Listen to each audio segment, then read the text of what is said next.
En 2009 se estrenó la película El Vengador, protagonizada por los famosos Gerard Butler y Jamie Foxx. En esta película se ve un padre de familia, el cual la pierde de la peor manera posible, tanto a su esposa como a su hija. Ellas son brutalmente asesinadas en su propia casa, delante de sus propios ojos, atados, sin poder hacer nada. Cuando los asesinos son detenidos finalmente, no se les hace justicia. Uno de los ladrones se le reduce la pena a 3 años nada más por declararse culpable y testificar contra el otro ladrón. Y por eso cuando cumple sus años sale libre. Y el sistema queda expuesto como un sistema corrupto, como un sistema que no hace justicia. 10 años después, ambos mueren. Resulta que el padre y esposo, el señor de familia, se preparó durante todos estos años para vengarse de estos sujetos que habían matado a sus seres queridos. Y se preparó para darles la muerte más lenta, más dolorosa y más grotesca que podía darles. Pero allí no se detuvo, sino que la venganza lo consumió de tal manera que comenzó a asesinar, a amenazar a personas que no tenían nada que ver con su caso, a personas inocentes. Y al final de la película, muchos corruptos quedan impunes. No se hace justicia. Y así como esta película, hay muchísimas otras películas que nos hablan acerca de la venganza y de hacer justicia por mano propia, denunciando que el sistema es corrupto. Incentivan al odio, la violencia, defender la dignidad propia a cualquier costo. Pero esto estará bien, hermanos. Este amor vengador selectivo es el que estamos llamados a ejecutar. Es un tema muy importante para todos nosotros, ¿no? Y también para el apóstol Pablo en el capítulo 12 de la carta de los Romanos. Él viene hablándonos de cómo debemos tratar a otras personas. En los versículos 1 y 2 nos dice el por qué. Debido a las misericordias de Dios, debido a la gracia del Señor, nosotros debemos actuar de esta manera, de esta forma, renovando nuestra manera de pensar para que sea conforme a la voluntad de Dios. Y esto lo hacemos por medio del servicio con humildad a nuestros hermanos en la iglesia. Pero allí no termina. De los versículos 9 al 21, el texto de hoy, Pablo nos da 25 mandatos para amar, porque el amor es el cumplimiento de la ley. El amor es el mandamiento cristiano más preeminente. Y es que debido al amor, debido a la bendición y debido a la gracia tan grande, tan profunda que hemos recibido, necesitamos dar lo mismo. Y esto cambia completamente nuestra mentalidad. Por eso debemos amar como Cristo. El sermón de hoy se titula Amando como Cristo. Y el argumento o la idea principal que quiero darles es la siguiente. Amemos como Cristo, haciendo el bien a todos, incluso a nuestros enemigos. Repito, amemos como Cristo, haciendo el bien a todos, incluso a nuestros enemigos. Y quiero realmente que cambies tu percepción acerca de lo que es el amor, para que ames verdaderamente a los demás y así el mal sea vencido finalmente por el bien. Lo vamos a ver en 3 puntos principales. ¿Cómo luce este amor de Dios? ¿Cómo luce este amor que se nos llama? Ama sinceramente a sus hermanos. En segundo lugar, ama humildemente a su prójimo. Y en tercer lugar, ama incluso a sus enemigos. Así que vamos al primer punto. Ama sinceramente a sus hermanos. Decía alguien que el amor es la virtud suprema del Nuevo Testamento. Es lo más importante en la vida cristiana, porque la ley se resume en esto: ama a Dios sobre todas las cosas y amas a tu prójimo como a ti mismo. Es el mandamiento supremo. El mismo Señor en Juan capítulo 13 nos dice: un mandamiento nuevo les doy, que se amen los unos a los otros, que como yo los he amado, así también se amen los unos a los otros. Y Juan dice en su primera carta: el que no ama no ha conocido a Dios. El amor es fundamental. Pero ¿qué es el amor? Sabemos que Dios es amor, porque Él es tan amoroso que en su esencia es un atributo de Dios. Él es amor. Pero ¿qué es ese amor que sentimos como un sentimiento? Bueno, el pastor Sugel Michelin lo define de la siguiente forma, que me gustó mucho. Es la virtud que nos mueve a buscar la felicidad en el bien del otro, a una costa del sacrificio propio. O sea, yo soy feliz cuando las demás personas son felices, incluso si me tengo que sacrificar personalmente. Y ese bien que yo les hago es la voluntad del Señor, la voluntad de Dios. Porque el que no ama a su prójimo, no ama a Dios. Y por eso Pablo nos dice: ama con sinceridad y ama con desinterés. ¿Cómo amar a mis hermanos en la fe? Veamos los versículos 9 y 10. El amor sea sin hipocresía, aborreciendo lo malo, aplicándose a lo bueno. Sean perfectos unos con otros con amor fraternal, con honra, dándose preferencia unos a otros. En otras palabras, su amor sea sin fingimiento, su amor sea sincero, que su amor no sea hipócrita, no sea falso, sin actuaciones, sin maquillaje. No. Muchas personas dicen que como no quieren ser hipócritas, prefieren no tratar a las personas que le caen mal, porque yo no voy a ser hipócrita. Exactamente, es cierto, no ames con hipocresía, pero estás llamado a amar de igual manera. Lo quieras hacer o no, tengas ganas o no. El llamado es obligarte a ti mismo a amarlos. Porque si tú no tienes ganas de ir a trabajar, tú no dices: bueno, yo no voy a ir porque no tengo ganas. No, tú vas a trabajar de igual manera porque es tu responsabilidad, es tu deber. De igual manera, si Dios está cambiándote progresivamente, debes cultivar un amor sincero por todos sin distinción alguna, tanto por el que te cae bien como por el que no te cae para nada bien.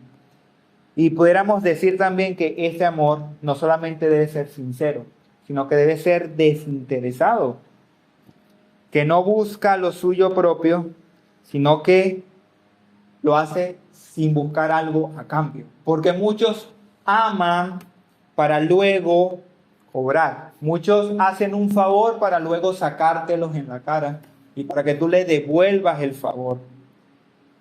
Pero no, mi hermano. La Biblia nos dice que amemos sin interés alguno. ¿Qué pasa con esto? Que como el ser humano es tan egoísta, nos cuesta mucho dar sin esperar algo a cambio. Porque el egoísmo y el amor son como el aceite y el agua, no se mezclan. El egoísmo no tiene nada más que amor por sí mismo y por más nadie. Entonces, ¿cómo amamos? Pablo lo dice, odiando lo malo y aferrándonos a lo bueno. Sí, oíste bien. El amor odia. ¿Cómo puede el amor odiar? Bueno, si tú amas a tu esposa, vas a odiar a alguien que vengas a hacerle daño, ¿no? Si tú amas a los bebés, vas a odiar el aborto. Es precisamente por eso que Dios tiene ira, porque Dios ama la justicia, ama la santidad, ama la rectitud y por lo tanto odia que el pecado, lo que se opone a eso. Así que debemos odiar lo malo y aferrarnos a qué? A lo bueno. Lástima que el ser humano en su pecado es tan depravado que tiende a aborrecer lo bueno y amar y desear lo malo. Por eso ama el pecado, ama la injusticia cuando se trata de él. Cuando es con otra persona le molesta, pero si tú sales impune de un delito, ahí sí amas la injusticia. Y la única persona que él ama es a sí mismo. Pero Dios a los cristianos nos ha liberado de esta esclavitud, hermano. De la esclavitud de amarte y servirte a ti mismo. De la esclavitud de odiar lo bueno y amar lo malo, como dices en el capítulo 6 de Romanos. Así que debes aferrarte, estar pegado a lo bueno, amar lo bueno y servir ahora a la justicia. Buscar seguir la voluntad de Dios. Porque no puedes dar lo que no tienes, hermano. El ser humano no puede amar. En él está el odiar, el aborrecer, no el amar. Pero el que ama, ese ha conocido a Dios, ese es de Dios. Por eso mismo odia lo malo y aférrate a lo bueno. Y Pablo no se queda allí. Dice que hay otra forma de amar. ¿Cuál es? Dice que nos amemos con un amor fraternal, es decir, con ternura, con cariño, un amor filial, un amor familiar, es decir, un amor de familia, una relación real, una relación cercana, no superficial, no los domingos cuando vengo nos abrazamos y listo y chao, y ya no sé nada de ti en la semana, no. Una relación profunda, real, cercana con el que tienes al lado.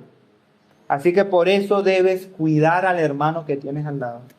Debes velar porque él esté bien. Debes animarlo, debes exhortarlo, como haces con tu familia. Aunque hay, bueno, algunos casos de ciertas familias que no hacen esto, pero debería ser el deber ser, ¿no? ¿Y cómo lo hago, Henger? Pablo dice que sea sin egoísmo, prefiriendo a los demás más de lo que te prefieres a ti mismo, prefiriendo a otros antes que a ti. Dice Pablo, dándose preferencia, es decir, dándose honra o respetos. Debes preferir a los demás antes que a ti mismo. Y esto no es nada fácil, porque somos tan vanidosos, somos tan orgullosos, que incluso somos tan envidiosos que preferimos criticar los éxitos de otros en lugar de alabarlos. ¿O no te pasa que cuando alguien hace algo bien, sientes algo por dentro y tú dices, le quedó bien, pero yo lo hago mejor? A mí me queda mejor. Miren, la envidia es vista como algo sumamente malo y nos ofendemos cuando nos dicen envidiosos, pero supiéramos que la envidia es uno de los pecados más comunes en el ser humano, que todos sentimos a diario, hermano. Preferimos criticar que elogiar. Si lo hice yo, quiero que me lo alaben, pero si lo hizo alguien más, le quedó fino, pero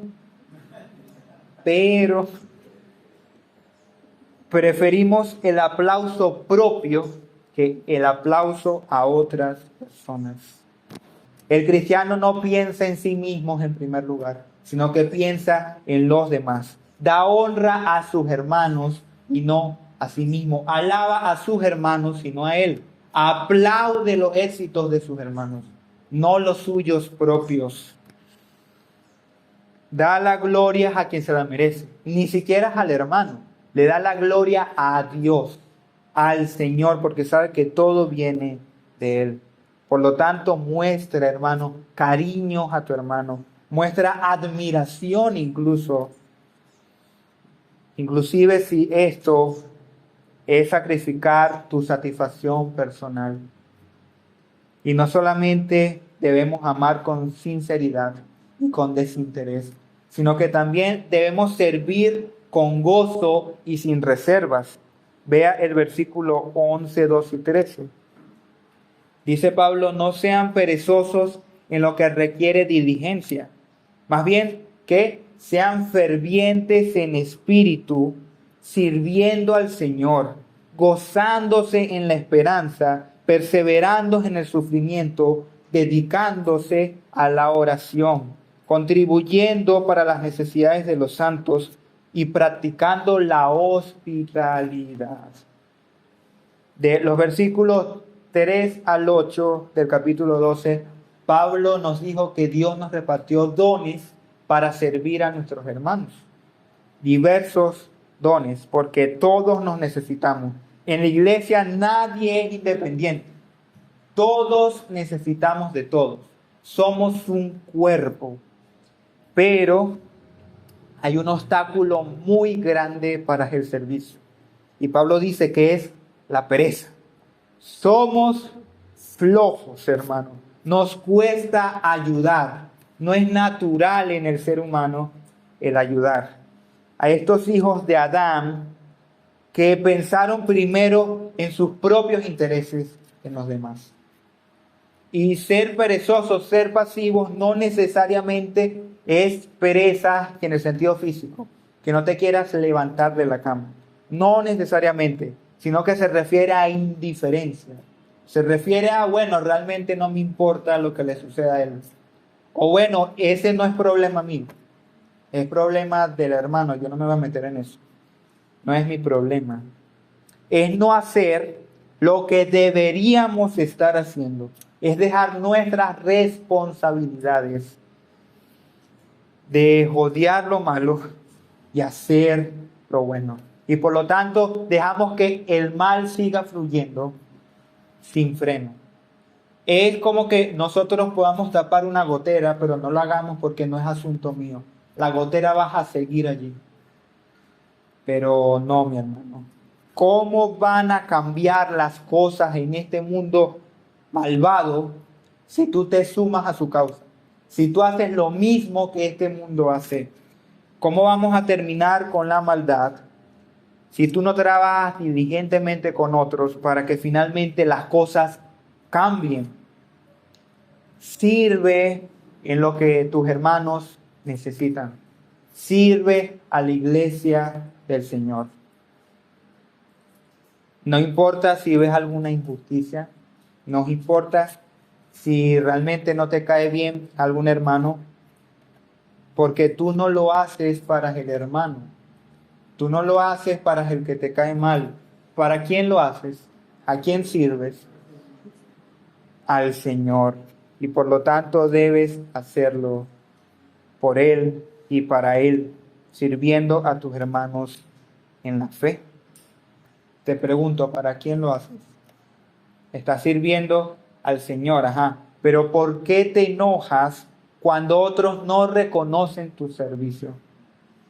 ¿Por qué te molestas cuando haces algo bueno por alguien y esa persona no te da las gracias? Y ni siquiera se acuerda lo que hiciste por él. ¿Por qué te molestas cuando alguien actúa de esta manera? Cuando no te halagan, cuando no alaban lo que hiciste. ¿Será posible que en las iglesias hoy en día, en serio, hay competencia dentro del ministerio para ver quién lo hace mejor?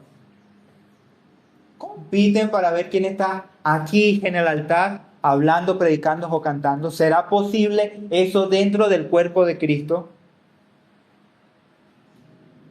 Hermanos, si estas son las características de tu ministerio, déjame decirte que tú no sirves a Dios. Estás sirviendo a ti mismo. Estás buscando tu gloria. Estás buscando que los demás te alaben, te den las gracias y pongan su mirada en ti y no en el Señor. Porque si tú recoges la basura y nadie lo ve y nadie te da las gracias por eso, a ti no te debería importar. Porque tú lo estás haciendo para el Señor, no para que las demás personas lo vean. No tienes que hacerlo para ser reconocido, sino por amor al Señor a quien sirves. Y esto solamente es posible si somos fervientes, nos dice Pablo, si tenemos ánimo, si tenemos esmero, si somos encendidos en esa pasión por el Espíritu Santo del Señor, sirviendo a Dios al servir a los demás. Escucha esto, tú sirves a Dios ¿cómo? Sirviendo a otros. Necesitas al Espíritu Santo, que es quien te da la fuerza, créeme. Sin el Espíritu Santo no vas a poder, hermano. Para el ser humano esto es imposible. Solamente el Espíritu Santo puede capacitarte para amar de esta manera, para amar de tal forma. ¿Con qué motivación? Versículo 12, allí en el capítulo 12 justamente. Gozándose en la esperanza, perseverando en el sufrimiento, dedicados a la oración. La motivación no se centra en el otro, en que si el otro corresponde o no. Mi motivación se centra en la gloria futura, en la gloria venidera. Se centra en el Señor. Por eso lo hacemos con gozo, hermano. Con gozo, con alegría, porque no es para el que tengo al lado. Mi gozo está en esa esperanza en el Señor, porque toda responsabilidad en la vida cristiana produce muchas alegrías. Dios me consideró digno de servirle. Dios me consideró digno de poder incluso dar mi vida por Él, aunque no lo soy. Eso debería producir gozo en mí y que un día estaré en la gloria futura. Esto es mi esperanza en medio del sufrimiento, en medio de mis problemas, en medio de todas las aflicciones. Esto es lo que me ayuda. No es suficiente solamente con estar con otros hermanos y ya. Necesitamos algo fundamental. ¿Qué nos dice Pablo? La oración. Oren sin cesar. Oren en todo tiempo, dedicándonos constantemente a la oración. ¿Cuántos oramos, hermano? ¿Cuánto oramos realmente en la semana? Un momentico antes de irme a dormir, antes de comer y ya. O nos dedicamos constantemente, como dice Pablo, a la oración. Incluso en este contexto, ¿cuánto tiempo oramos por el hermano? Por amor a mi prójimo. ¿Cuánto tiempo invierto en orar por mis hermanos? O ni siquiera me pasan por la cabeza cuando oro. En resumen, ¿cómo se puede ver de mejor forma esto? Ver las necesidades de tu hermano. Ayudar al hermano en sus necesidades y ser hospitalario con él. Porque Pablo nos dice que debemos tener en común unión, en común las mismas necesidades.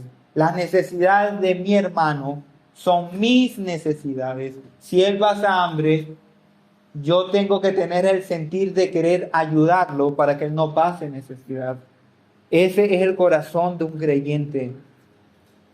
Si tú sufres, yo sufro.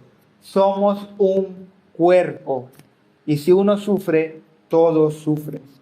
¿Cuánto inviertes tú en ayudar a tus hermanos en sus necesidades? ¿Cuántas veces has tomado una de tus harinas y se las has dado a uno de tus hermanos que sabes que no tiene ninguna? Les preguntas Hermano, ¿cómo estás en la semana?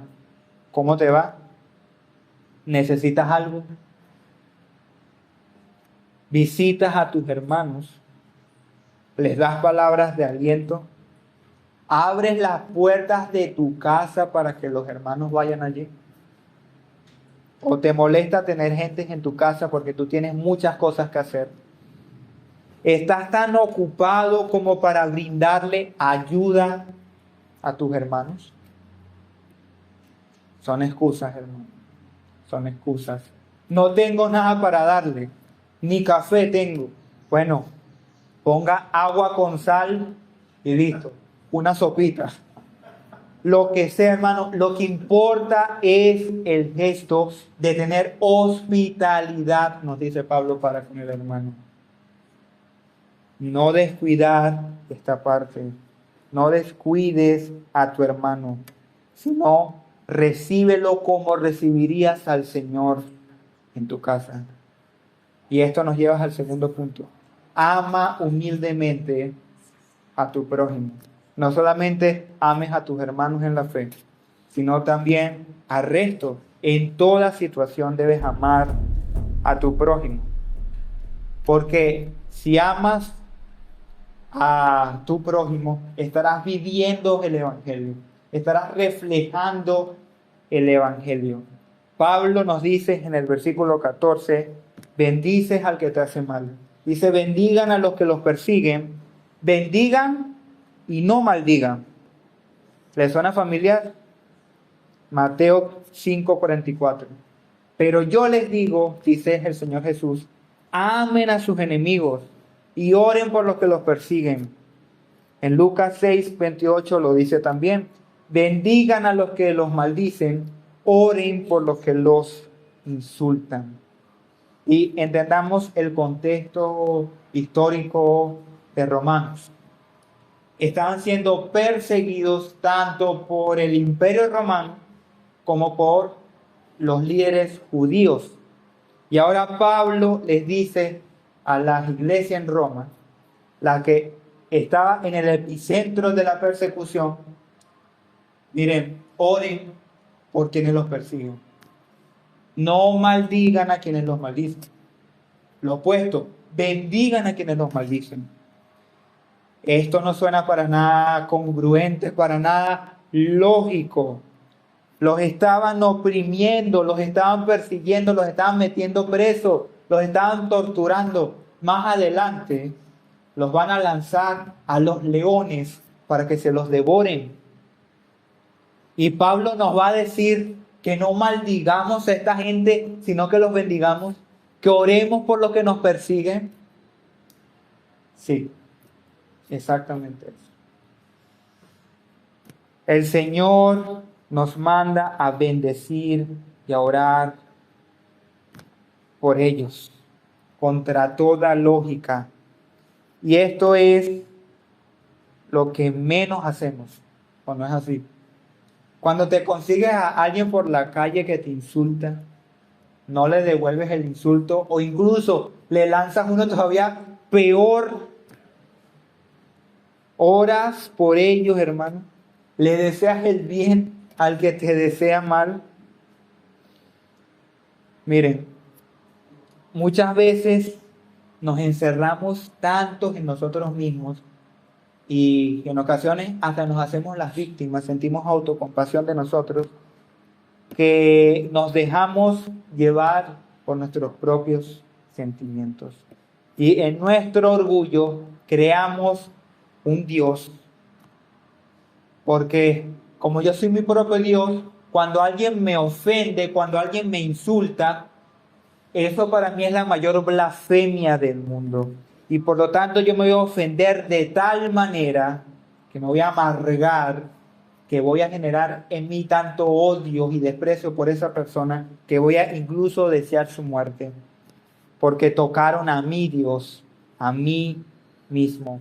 Porque tengo un concepto de mí mismo tan alto como el de Dios. No oses insultarme, no oses cuestionarme, no oses decir que yo me equivoqué en este pequeño punto. Yo no me equivoco. Y si me lo dicen, me ofendo. me ofendo por todo. ¿Sabes por qué te ofendes por todo? Porque tienes un complejo de Dios. Te crees Dios. Por eso Charles Spurgeon dijo lo siguiente y me encanta. Hermano, si algún hombre piensa mal de ti, no te enojes con él, porque tú eres peor de lo que ese hombre piensa. Si te acusa falsamente, estate satisfecho, porque porque si te conociera mejor, podría cambiar la acusación y no saldrías beneficiado por ese cambio. Si pintan un cuadro moral de ti y es feo, estate satisfecho, porque todavía necesitaría unos toques de negro para acercarse más a la realidad.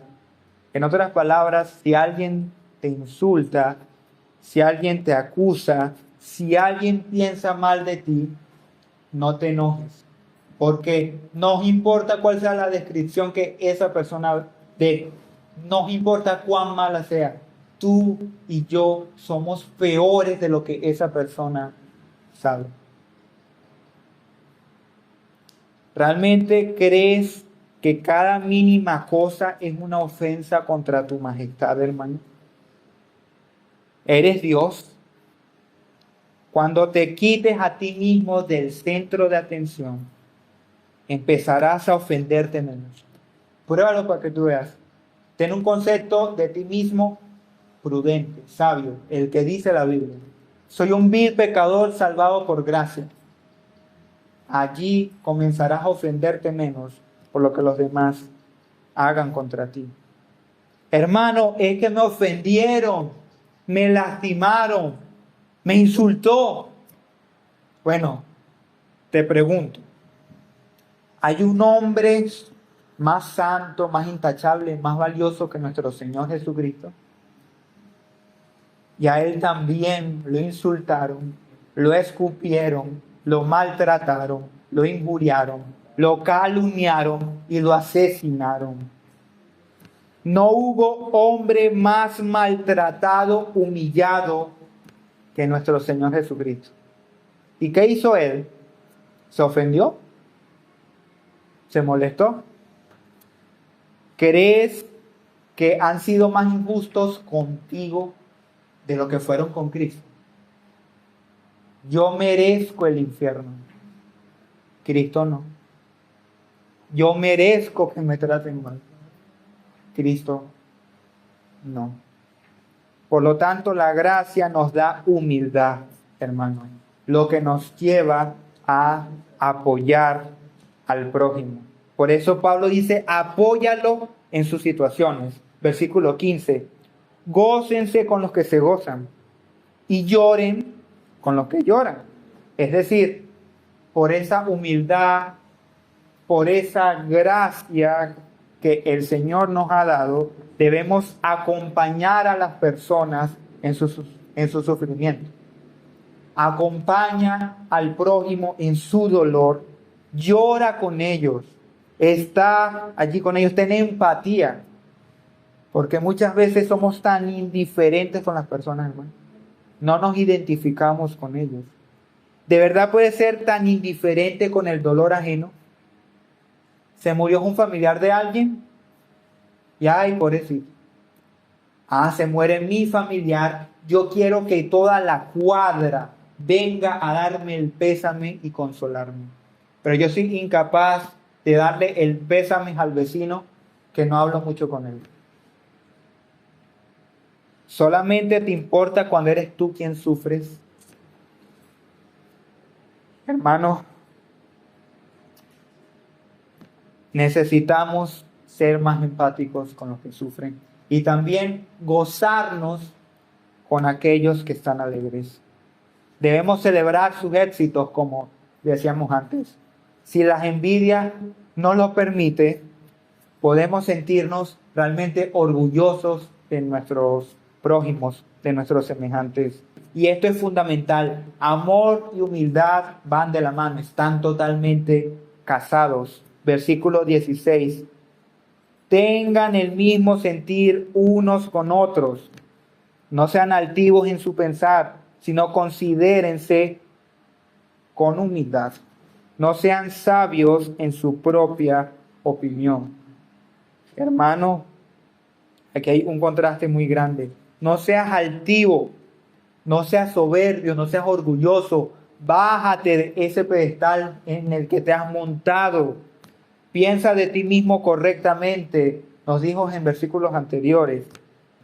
Proverbios 3:7, que nos predicaba el pastor Javier domingos anteriores. Dice, no seas sabio en tus propios ojos. Y Pablo lo cita. No seas sabio en tu propia opinión, sino teme al Señor y apártate del mal. Hermano, no creas que sabes más que otros. No creas que solamente tú tienes la razón. No creas que eres sabio bajo tu propio concepto. Deja de confiar en ti mismo. Eso es lo que el apóstol Pablo te está diciendo. El mundo te dice, confía en ti mismo. Cree en ti mismo, vamos. Yo creo en ti. Yo creo que tú puedes hacer grandes cosas. La Biblia dice, ni siquiera se te ocurra confiar en ti mismo. Ni siquiera se te ocurra confiar en tu propio y pecador corazón. Solamente hay una sola persona en la que tienes que confiar. Se llama Cristo. Confía solamente en Dios, solamente en Él. Este es el amor al que somos llamados, para que tengamos armonía, para que estemos en unidad. Un amor que tiene un mismo sentir, un mismo pensar, en unidad, sin conflicto. Un amor que se une en una sola persona. Cristo, hermano, Cristo. Por eso, 1 Corintios 13 describe el amor así. El amor es sufrido. El amor no tiene envidia. El amor no es jactancioso. El amor no se envanece. El amor no hace nada indebido. No busca lo suyo, ni se irrita. No guarda rencor. No se goza de la injusticia, mas se goza de la verdad. Todo lo sufre, todo lo cree, todo lo espera, todo lo soporta. El amor nunca deja de ser. Wow. Si no fuera por este amor, ¿qué sería de nosotros? Si no fuera por la gracia de Dios, ¿qué sería de nosotros, hermano? Pero aquí viene el asunto crucial. ¿Qué pasa si esta misma gracia y este mismo amor el Señor lo muestra con el más vil criminal de todos? ¿Y qué pasa si Él te ordena a ti que le des ese mismo amor a este criminal? Esto nos lleva al tercer y último punto. Ama incluso a sus enemigos. Este amor ama inclusive a sus propios enemigos. Porque es muy fácil amar al que te ama, como dijo el Señor Jesús. Es muy fácil darle a alguien que tú sabes que te lo vas a regresar. Es muy fácil, realmente, no es para nada complicado. Pero al que me cae mal, al que me hace mal, al peor de todos los criminales de este mundo, al más sádico, al más bizarro, al más cruel, al que me ha lastimado tanto, o peor, el que asesinó a mi familia, a ese yo tengo que amarlo. Esto es imposible. Y es cierto, es imposible. Para el hombre esto es imposible, porque hay un sentido de justicia y es legítimo. Si una persona te hizo daño, es verdad, merece ser castigado por ese daño que hizo. Un criminal merece recibir todo el peso de la justicia por lo que hizo. Es cierto, pero tenemos un llamado a lidiar con este sentimiento de una forma contraria a la que el mundo lo hace. El mundo busca la venganza. El cristiano tiene otro camino para lidiar con este sentido bueno y santo de justicia. Alguien llamaba este segmento de la carta el sermón del monte del apóstol Pablo, porque él ahora nos dice que imitemos a Cristo, seamos como Cristo en este amor. Nos dice que este es el otro camino de la venganza. Dice, no devuelvas el mal que se te hace. Versículo 17. Nunca paguen a nadie mal por mal. Respeten lo bueno delante de todos los hombres. Si es posible, en cuanto dependa de ustedes, estén en paz con todos los hombres. Hoy en día se dice, si me la hacen, yo se las hago peor. Yo lo agarro en la bajadita, déjalo quieto. Y es que hay muchas formas de vengarse. Como dice el pastor Sugel Michelén, somos tan creativos para vengarnos. No necesariamente tengo que ir y devolvérselos a las otras personas. No. Simplemente con actuar con ironía, actuar con sarcasmo, con silencio y no hablarles a esa persona más, con una mirada, con chisme, con desprecio, con el hecho de desear que esa persona pague lo que me hizo, que esa persona se dé cuenta y se sienta mal por el mal que me hizo. Eso ya es venganza. Pero Cristo no lo hace, mi hermano. Él no paga a la gente con la misma moneda, sino que Cristo le hace bien al que le hace mal. Y esto tiene una implicación seria. Que si Cristo, que fue aquel que más amó a las personas, que más misericordia tuvo con las personas, fue tan odiado, que no nos hará a nosotros, que no somos perfectos, que somos sus seguidores. No nos odiará el mundo si imitamos a Cristo en esta labor. Y por eso Pablo dice que seremos odiados, que seremos perseguidos. Por eso Pablo nos dice que vayamos más allá. Si es posible, de lo que nosotros dependa, porque no siempre depende de nosotros, debemos estar en paz y bien con todo el mundo. Debemos llevarnos bien con todos, sin deuda con nadie. Y si alguien tiene un problema conmigo, que sea de esa persona para conmigo, no de mí para con esa persona. Que de mi parte yo esté bien con todas las demás personas, sin conflicto, sin orgullo, sin problemas, sin resolver, con sinceridad y reconciliación con los demás.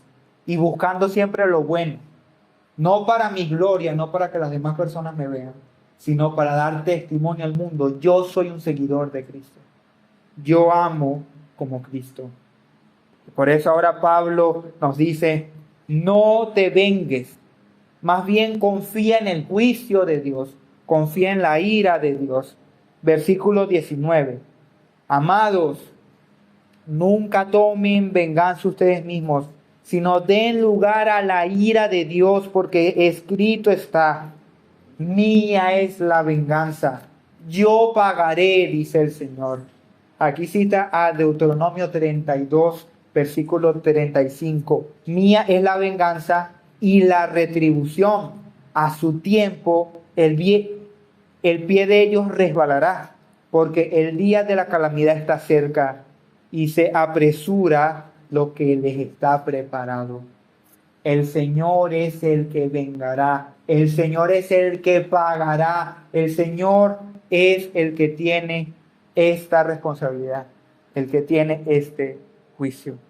Porque muchas veces confundimos el perdón de Dios con que Dios es injusto, una herejía, una blasfemia. No, mi hermano, ningún pecado queda impune. Dios castiga cada pecado de cada persona que ha existido en el mundo. Dios no es para nada injusto, porque recuerda que cualquier pecado primeramente es contra Dios. Ese pecado que te hicieron a ti, que se cometió contra ti, primero fue contra el Señor. Por lo tanto, al Señor le interesa y mucho castigar ese pecado, hacerte justicia y vengarte, porque Él es el juez. Y si Él no fuera juez, fuera una muy mala noticia. Hay personas que se escandalizan cuando dicen la ira de Dios. Hermanos, sin ira de Dios, este mundo fuera horrible. Porque ese asesino, ese violador, no le va a suceder nada por lo que hizo. Yo puedo pecar y hacer lo que me dé la gana y nada me va a suceder. Fuera horrible, pero la ira de Dios es un consuelo, en que las personas van a pagar por lo que han hecho. Por eso la sed de justicia y el querer venganza, en cierto sentido, es bueno y es legítimo, porque es justo. Ese padre de familia que es su esposa y su hija fueron cruelmente asesinadas. Esa sed de justicia que él tenía era legítima, estaba bien, pero él la tornó para mal. ¿Por qué es malo entonces vengarnos? ¿Cuál es el problema? Que eso no nos toca a nosotros. Eso no me toca ni a mí ni a ti. No es mi responsabilidad pagar ni tomar justicia por mi mano, sino que debemos confiar a que la venganza, la ira, la justicia, a aquel que está sentado en el trono. Él se vengará, mía es la venganza, porque Él es objetivo, Él es imparcial. Mi venganza va a ser pecaminosa. Yo puedo dar un castigo más severo o menos severo del justo. Yo estoy cegado por el odio. Dios no. Dios va a castigar objetivamente lo que tiene que castigar. Aparte de eso, si yo me vengo, si yo tomo justicia por mi propia mano, estoy siendo un incrédulo. Estoy desconfiando de la justicia de Dios. Estoy diciéndole, Señor, yo no creo que tú seas justo. Yo desconfío de tu justicia. Tú no eres justo, así que lo voy a hacer yo, porque tú no lo vas a hacer bien. Mi hermano, esto es una blasfemia contra el Señor. Si hay algo que Dios es justo, créeme, Dios santo y que hará justicia.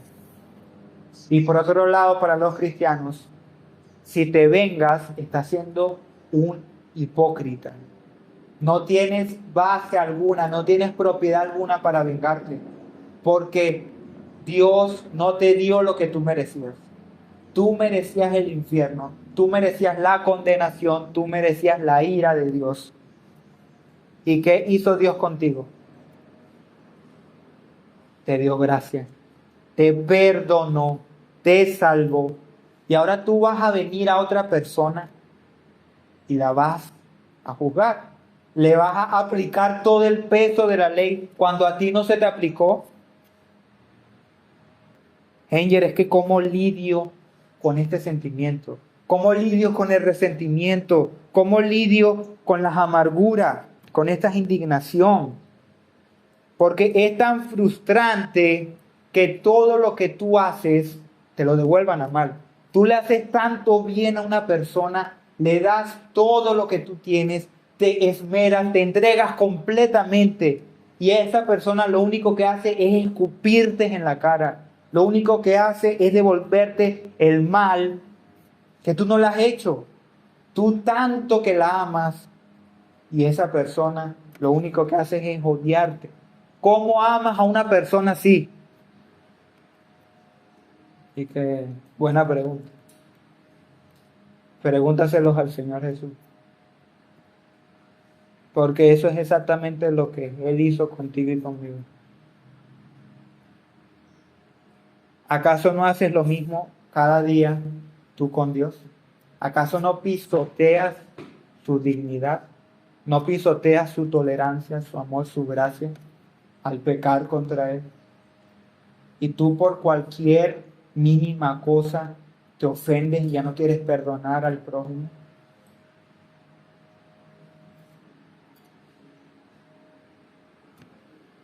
El apóstol Pablo nos dice en Romanos 5, entonces, mucho más, habiendo sido justificados por su sangre, seremos salvos de la ira de Dios por medio de Cristo.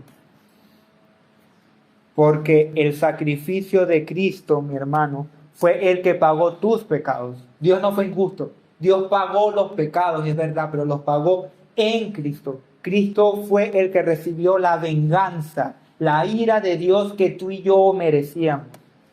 Por eso mismo, si tu hermano peca contra ti y Dios lo perdona, no es injusto. Ese pecado que se cometió contra ti, Cristo lo pagó. Y si tú crees que no es suficiente, estás diciendo que la sangre de Cristo no fue suficiente para pagar por ese pecado.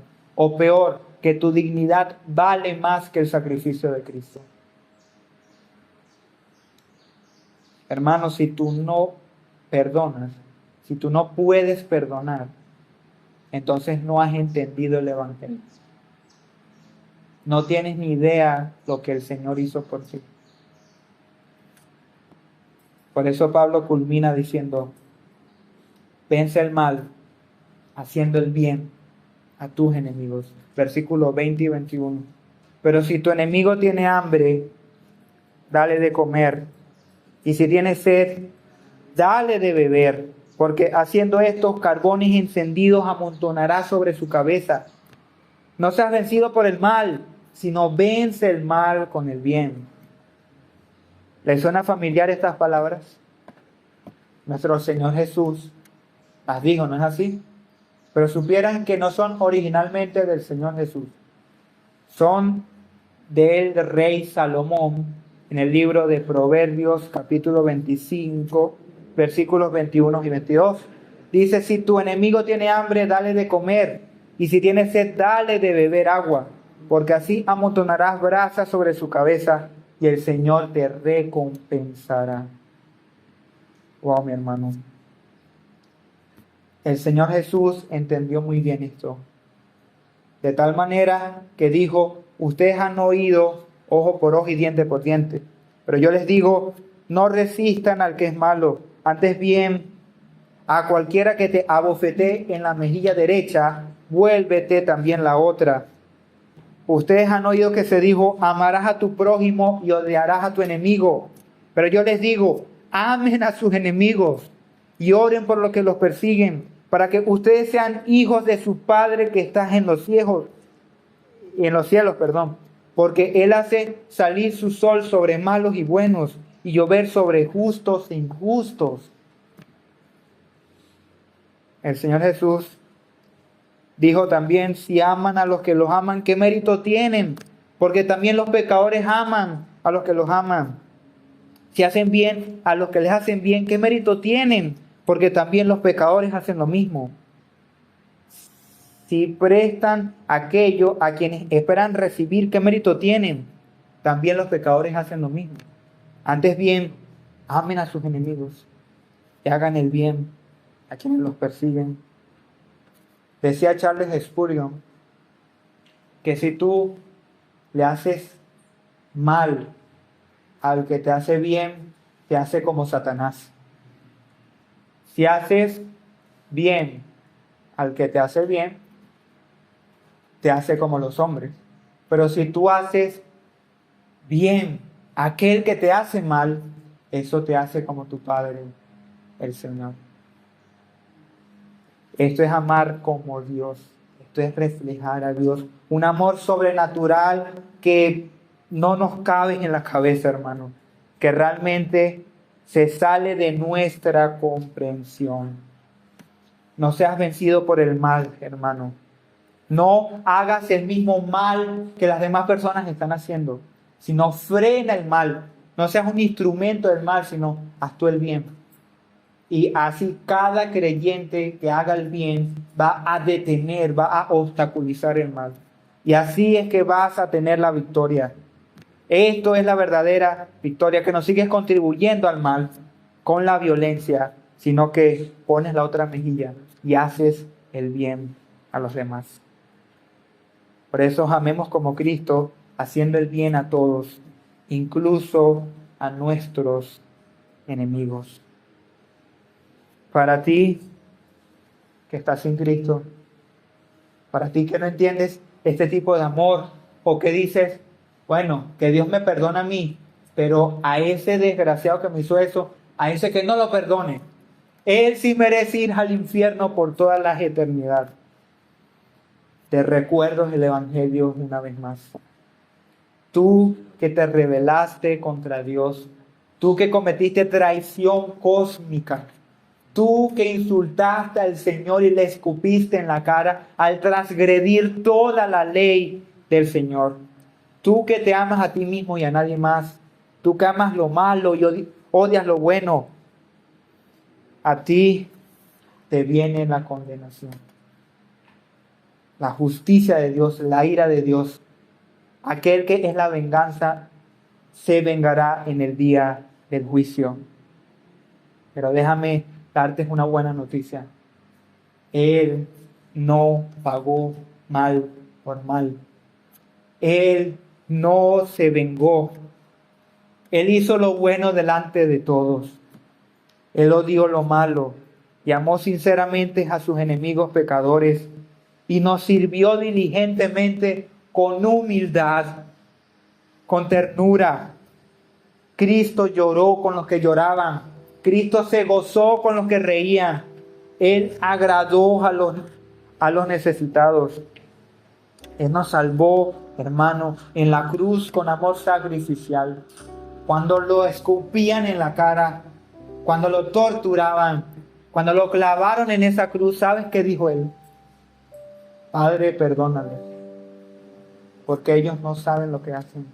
En medio de su agonía, el Señor Jesús miró a su lado a este ladrón y lo salvó.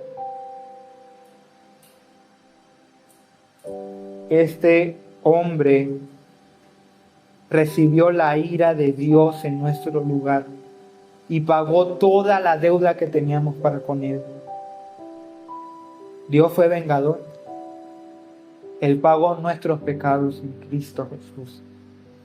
Y nos debe dar mucha vergüenza y acumular aguas ardiendo en nuestra cabeza por el bien que nos ha hecho el Señor. Él es nuestro alimento, Él es nuestra bebida que se nos fue dada a nosotros, sus enemigos.